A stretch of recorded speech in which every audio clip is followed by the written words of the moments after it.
सुश्री सयोनी घोष। धन्यवाद अध्यक्ष महोदय, आपने मुझे बोलने का मौका दिया।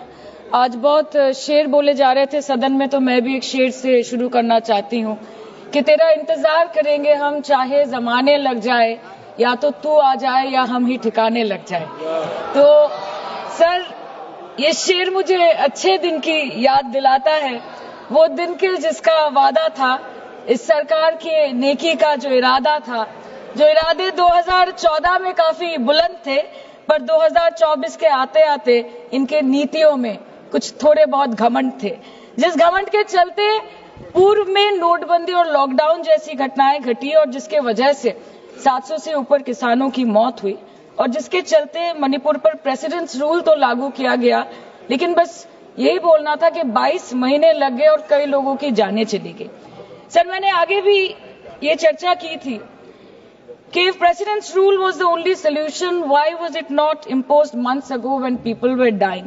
जब हजारों की तादाद में लोग बेघर हो रहे थे, चारों तरफ आग जल रही थी, जब महिलाओं को विवस्त्र करके रास्ते पर घसीटा जा रहा था, जब सिर्फ भारत नहीं बल्कि पूरे विश्व मणिपुर की चर्चा और निंदा दोनों कर रही थी, तब आप कहां थे? Sir, this delay in imposing president's rule proves that the BJP leadership neither had the will nor the competence to handle the Manipur crisis, and the administration watched quietly as ethnic tension spiraled out of control. Sir, मैं ज्यादा detail में नहीं जाऊंगी क्योंकि हमने चर्चा पहले भी की है, और आज लगभग 2:15 को हम मणिपुर पे आलोचना कर रहे हैं। इतना इंपॉर्टेंस अगर पहले दिया होता तो शायद इसकी नौबत ही नहीं आती। So this is what I think. पर सर, ये शर्मिंदगी की बात है कि आज भारत के एक राज्य में प्रेसिडेंट्स रूल है। ये भी शर्मिंदगी की बात है कि 140 करोड़ की आबादी में 80 करोड़ को मुफ्त में राशन दिया जाता है।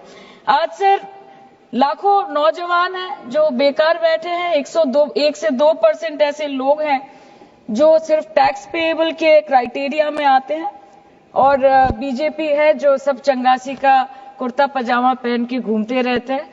ये दिखाने के लिए अच्छी बात है, लेकिन ग्राउंड रियलिटी कुछ अलग ही है। सर 2023 में टॉप 10 VPNR की रिपोर्ट के अनुसार मणिपुर में 212 दिन से ऊपर इंटरनेट शटडाउन किया गया था, a total of 5,088 hours, marking it the second highest after Jammu and Kashmir. This led to huge economic loss in Manipur, approximately 3,157 crore. The economic blockade in Manipur affecting the two main national highway lasted for 66 days, with rough estimates of loss of around 250 crore per day, which is a whopping rupees 17,000 crores in over 2 months. Over 67,000 people were forced to leave their homes and cramped up in only 360 relief camps. Nearly 12,000 people fled to Mizoram. Approximately 7,000 people sought refuge in Nagaland, Assam and Meghalaya. Over 1,700 people taken refuge in Kachhar district as of June 2024. और ये सब तो sir registered official figures है, न जाने unregistered unofficial और कितने बेघर लोग होंगे जो दूसरों के घर में रह रहे हैं, शायद दूसरे राज्य में रह रहे हैं, दूसरे देशों में रह रहे हैं। ये इसीलिए हुआ है सर क्योंकि मणिपुर की सरकार, डबल इंजन सरकार ने, उनकी मंशा ये नहीं थी कि वहां के लोगों को शुरू से प्रोटेक्शन दिया जाए, कि उनको शुरू से रिलीफ दिया जाए। अगर वही होता तो 22 महीनों से इन्होंने मणिपुर को जलने ना दिया होता। सर, मैं 2 मिनट में खत्म करूंगी।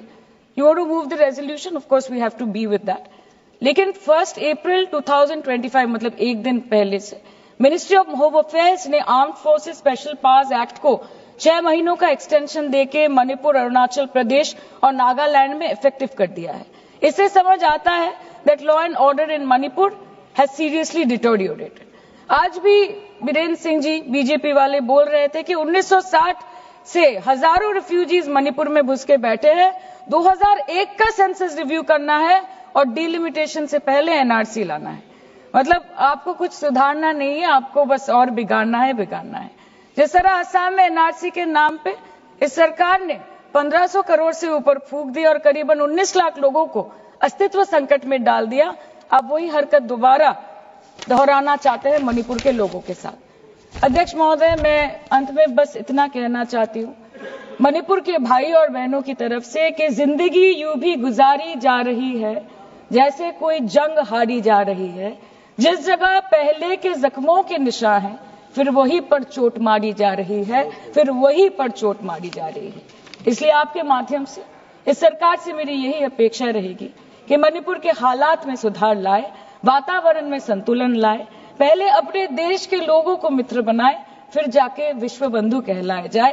That the home minister and the prime minister should work over time and step outside their comfort zone to address the needs of the people and restore normalcy at the earliest in Manipur. Thank you, sir. Thank you.